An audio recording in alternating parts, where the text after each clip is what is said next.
Okay, dude, so look. So back in like 2015, 15-year-old me learned about chess.com. And I immediately got placed like ELO hell. And I played for like 4 years and I finally got to 1300. I was hard stuck there for about like 7 years. But finally, dude, I hit 1500. But it wasn't after I did these like very specific things that like other YouTube videos don't really talk about. I didn't spend a bunch of money on chess. You know, I didn't get coaching. I didn't buy a course, dude. I wish I knew these things to get better at chess.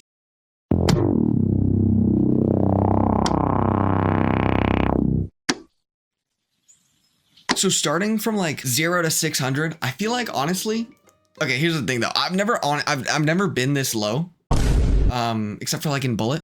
So I'm not going to tell you the basic shit like do puzzles or like learn an opening, like don't blunder or other basic shit like that. Cause honestly, bro, at this point, like the real question is like, do you care about your ELO for more than like 2 weeks at a time? Like think about it for a second. Like, do you care about your ELO for more than 2 weeks? Like, you know about the 2-week Minecraft phase? Like, are you a 2-week Minecraft phaser for chess? Are you like a 2-week Minecraft phase chess player? Cause if you are, bro, like that's your problem.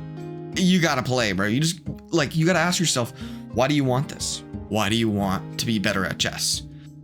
If I was 0 to 600, I'd be like, why do I want to play chess? Like, why do I want to get better at chess? And that's only you. That's only you. Oh, like, only you can answer that. Okay.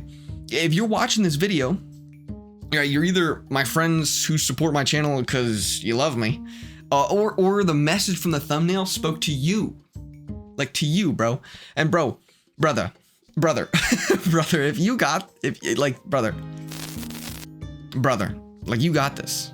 If you're less than like 600, bro, you got the most concrete direction forward to get better at chess. Like you literally just got to follow the advice that like every YouTuber talks about, like just the basics and you'll get better, dude. But again, I think a lot of people don't talk about the fact that you kind of gotta not just play for 2 weeks. Like when you play for just 2 weeks, you reach the valley of despair where like you've just learned enough and you can see how much more you have to learn and you realize that the dopamine isn't really gonna be there like when you continue learning, because you're gonna be like, oh shit, this actually kind of sucks to learn, right? So then you just give up after 2 weeks. It's the same thing. You get all the diamonds, you get all your friggin' armor, and you slay the Ender Dragon or whatever you want to do in Minecraft that like gives you dopamine, and then at the end you're like, all right, but do I actually like playing this, right? Do I like playing with the pieces? Is chess genuinely fun? And after like quitting after 2 weeks is just stunting your beautiful growth, okay? Because your growth is there, it's coming. But that's all I have to add for this discussion for low ELO. If you like these tips, be sure to check the course in the description below. I'm just kidding. Okay, so from 600 to 800 ELO, okay? I've been in this ELO for a very limited amount of time. It's when I was first starting. To get out of this ELO hell, bro, I know a lot of people who are like, oh, stop blundering, like learn an opening, or like any basic shit like that. Like everybody knows that, dude. It's not bad advice, right? It's not bad advice, but I mean, at this point in YouTube, bro, people just be spouting the same shit. Okay, so I'm not here to tell you that, right? Because that shit's, everybody knows that.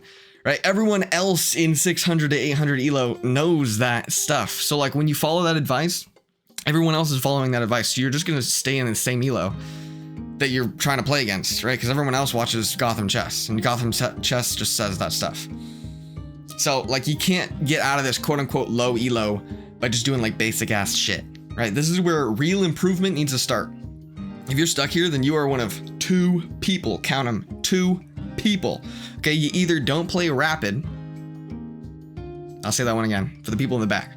Okay, you either don't play rapid or you play rapid and you don't really know how to review your games. Okay, you click on game review. That's all nice and dandy, and you see where you made your mistakes or you made your blunder, and you're like, oh, what should I have done, right? You check the engine, or you do whatever you. I'm not going to get into how to review your games, because if you actually want to learn how to get better at reviewing your games, bro, go watch RedPanda Chess's video on it. Okay, that guy is really good at chess, and he's also really good at teaching chess. Way better than me. So go check out his video. You can click off this video. I don't really care. That guy's content is way better than mine. Trust me, you will learn so much from that video. It's not even funny. But yeah, that's pretty much all I have for this ELO range, 600, 800. Just start reviewing your games, dude.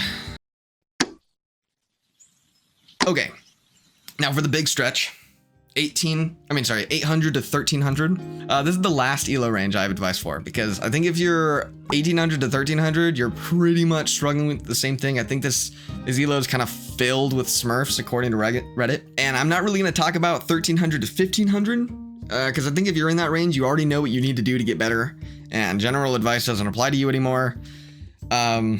And if you don't know what you need to do to get better, then you need to get more sleep.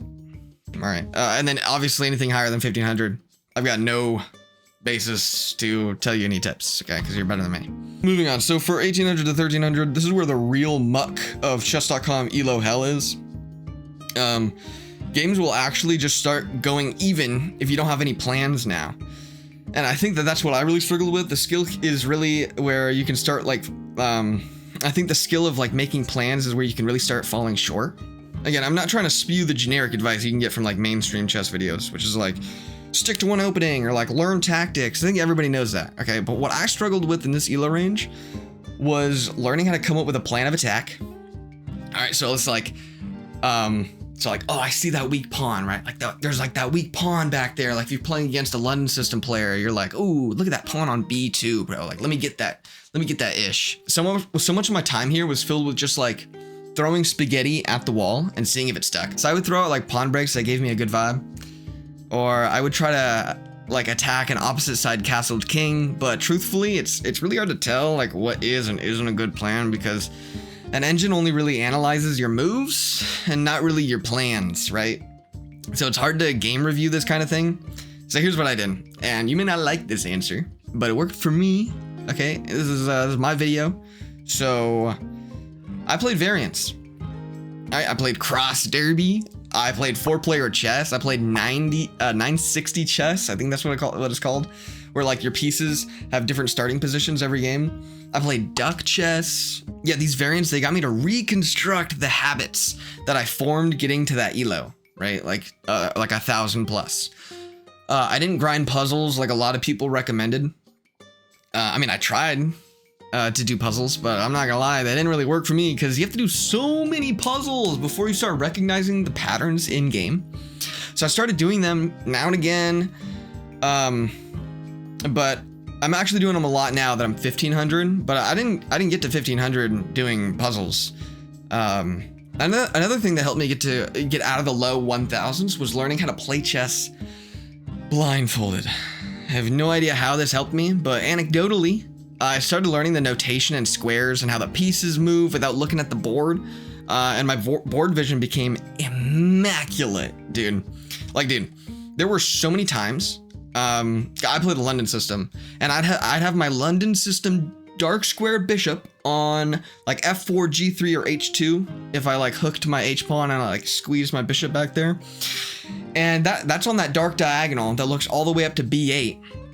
And there would be times where black would just put his rook on B8. And dude, I'd be looking at other stuff. I'd be like, oh, what is that rook looking at? Oh, it's looking at my B pawn.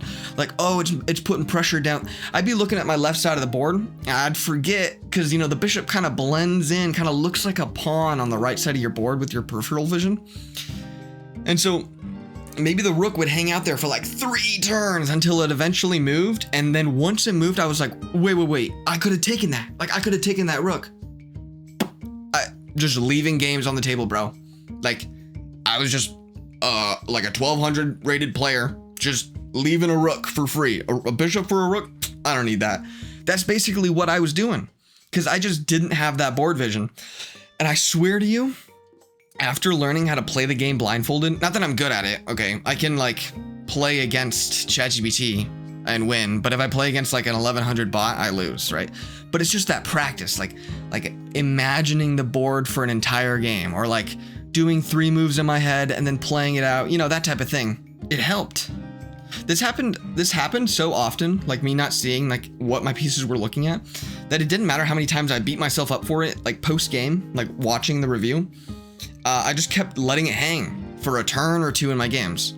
But now that I've been playing blindfolded a couple of times, oh baby, rook to B8 makes me salivate, because I'm not looking at the rook with my bishop. My ears hear that the rook is on B8. Also, these things are just headphones because I don't like having a headphone on my hair. I salivate, dude. I'm like, rook to b8. I'll say it out loud. I'll be like, oh, b8. Oh, I know where b8's looking at with, or like, you know what I mean? There's a bishop. My dark square bishop sees b8. B8. That like square is ingrained in my brain. And so I'm like, oh, my dark square bishop looks at that b8. Same thing with like h5, bro. Like sometimes if I'm playing white and a knight lands on h5, ooh. Sometimes before I started playing blindfolded, there'd be like a knight on h5 that just kind of like goes off there randomly. I swear, dude, people literally do blunder that in like the thousands elo, right? Low thousands, like 1100. Like people will just put their knight on h5, and my queen looks at it. My queen looks at it, but I don't see it. I don't see it because I'm looking at what the knight's seeing or something like that, right? And I wouldn't take it. But I do now because I'm not looking at it with my eyes. I'm hearing, oh, knight to h5? Oh, h5. Oh, my queen on d1 always looks at h5 if I'm playing white. I just know that now because I've been playing blindfold. Or like b6. Anyways, you get the point. Okay, so I'm editing the video right now and I realized that I didn't actually wrap up my point clearly. I wanted to say that by playing variants and by playing blindfolded, I was forced to actually come up with plans of attack in order to just play the game because I didn't have like this preloaded knowledge on the situation that I was in. And so by being placed in a situation like not being able to see the board or the board is actually different, you have to just think of a plan on the spot every time. And that habit or that skill kind of follows you back when you play rapid again with a normal chessboard. Yeah, that's pretty much my point that I was trying to make. I just started rambling and I never went back to it. Okay, so let's recap.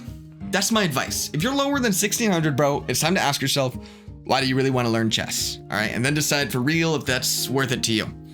If you're in that growing pain range of like 600 to 900-ish, bro, you gotta watch that RedPanda Chess video. Again, it's in the description. Just go watch it, dude. Learn how to review your games. I mean, this skill is useful for everybody, right? Like even if you're 1500 or 2000s, like getting better at reviewing your own games is really good. So get good at it early. And if you're trying to break past 1300, do some boring stuff, dude. Like Magnus Carlsen says, if you want to get better, pull out a real chess set and just play against yourself. Like boring shit, bro. Yeah, because the boring shit, like playing against a computer blind, is what nobody is doing at 1100. You're playing against everybody else who's doing the same shit that Gotham Chess just spews out. Every YouTuber just spews out, bro. Like, don't do this boring shit. I mean, don't do this fun shit that everyone else does. Like, oh, Puzzle Rush, right? Bro, do the boring stuff. You're probably going to be the only person in that elo range doing boring stuff.